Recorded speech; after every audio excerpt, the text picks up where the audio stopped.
for most of the last 40 years or so, that intermediary was the United States, except for the Bush administration. It was 8 years of the Bush administration.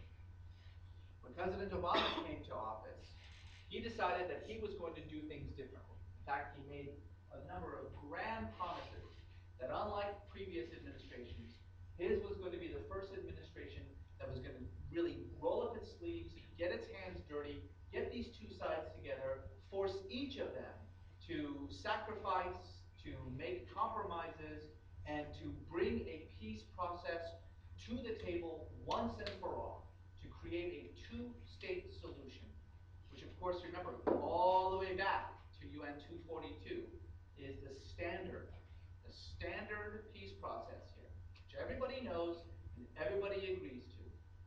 What is that? Number one, we talked about it already, but I'll just remind you one more time. Number one, two states. An Israel and a Palestine living side by side with each other. Number two, Jerusalem split between the two. So what's often referred to as West Jerusalem, which is really like 80% of Jerusalem, becomes the capital of Israel. And East Jerusalem, which is about 20% of Jerusalem, becomes the capital of Palestine. And third is the issue of the right of return, remember? Oh wait, actually, hold on, sorry, my mistake. That's fourth. There is a more important third. And that is that Israel withdraws to 1967 borders.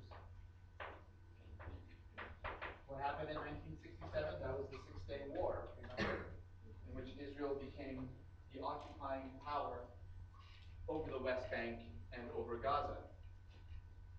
And then the fourth is that this issue of right of return. This is something that you've read about a lot already. You'll be hearing a lot more about it in the film.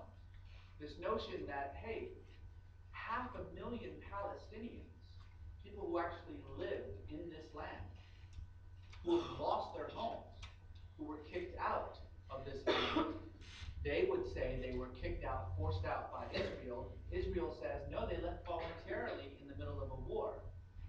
Regardless, they lost their land, they lost their homes, they lost their property, and they have been living on the outskirts of Israel-Palestine in refugee camps in Syria, refugee camps in Jordan, in Lebanon, some in Egypt, for 40 years. 40 years waiting to go back home. But of course, there is no home for them anymore. Their lands have all been seized by Israelis. Their homes now have Jews living in them. They don't have their fields anymore. They don't have their businesses anymore. Somehow, these people have to be compensated. Now, what the Palestinians want is for them to be able to come back. But of course, we know that that's impossible. I mean, at the time, 40 years ago, they were barely 1 million people. 40 years later, they're now more than 5 million people. You can't just have 5 million people all of a sudden come back. It would completely destroy the infrastructure of the system. But what the Palestinians say is, okay, well then there has to be some sort of compensation. They have to be paid. They have to be paid for the land that they lost, for the homes that they lost.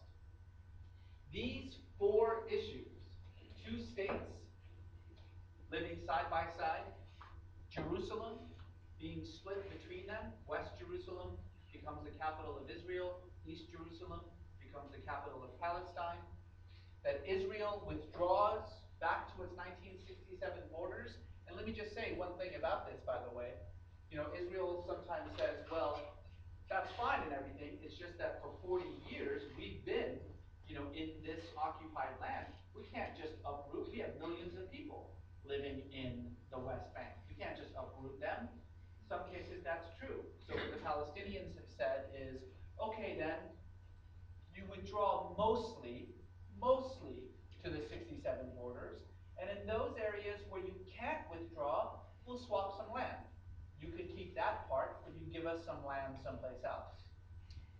even this situation has been dealt with. And then the right of return, which is a sticky one. I mean, Palestinians, they get really, really passionate about this.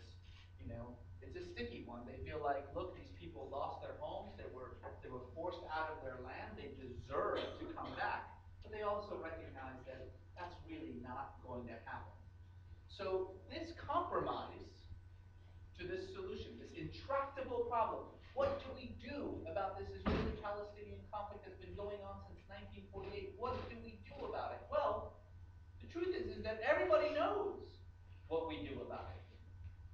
In fact, since UN 242, remember we talked about that? This has been the law.